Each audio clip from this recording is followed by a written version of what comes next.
नमस्कार किरणस किचन ने आपण मानक बहुत बहुत स्वागत। आज आम बनइबा चिल्ली कोबी। चिल्ली कोबी तो समस्त बहुत पसंद। भात रोटी एवं स्नैक्स रे मधे आपण मानक बहुत भल लागिबो। चलंतु स्टार्ट करबा आज रेसिपी। एठी मु कोबी को ए साइज रो काटिकी रखी देइछि। तापर एतिरे किछि लूण आ फूड कलर ऐड करके को भल भाबे मिक्स करी रखि नेबे।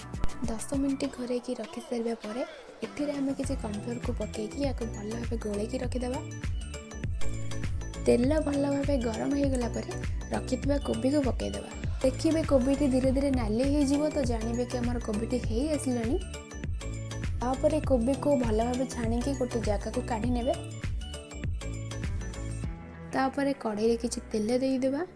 काटी रखिथिबा किछि पियाज, कैप्सिकम, ग्रीन मटर आ कंचा लंका को पकईदेबा। तापर ये सब को आम 2 ରୁ 3 मिनट पर्यंत भाजिबा। देखंतु ए सब आमर भल भाव भाजी हो गलानी। एबे आम को गोटे जगह को काढ़ी नेबा। एटी मु किछि अदा आ रसुन को काटिकी छेचिकी रखिथिली ताको एबे मु पकई दउछि। तापर एथिरे किछि काश्मीर लंका गुंड, धनिया पाउडर आ करी पाउडर को पकई दउछि। टिके पानी देकी 4-5 मिनट पर्यंत मसला को कसिबा। पर मसलाटी भल भाव कषे गला एथिरे आम किछि गरम मसला को पकई देबा। पुणी 1 मिनट पर्यंत कषिकी रखिथिबा कोबी को पकई देबा। भाजिकी रखिथिबा पियाज, कैप्सिकम, ग्रीन मटर आ कंचा लंका से सब को मध्य पकई देबा। तापर किछि टमाटो सॉस नेछि। चिल्ली कोबी पई टमाटो सॉस ता निहाती जरूरी, आपण मन करिया को नेबे।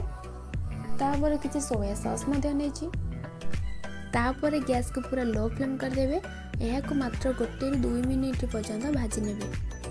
तापर कौन देखो एबे हमर पूरा भल भाव ये प्रस्तुत हो जाए चिल्ली कोबी।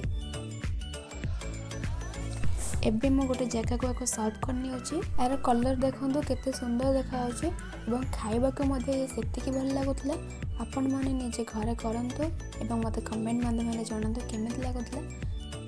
आशा करूँ आपण मानक वीडियोटी भल लगी और जदि भल लगता है निहाती लाइक, कमेंट, शेयर और सब्सक्राइब करने को जमा भूलिए।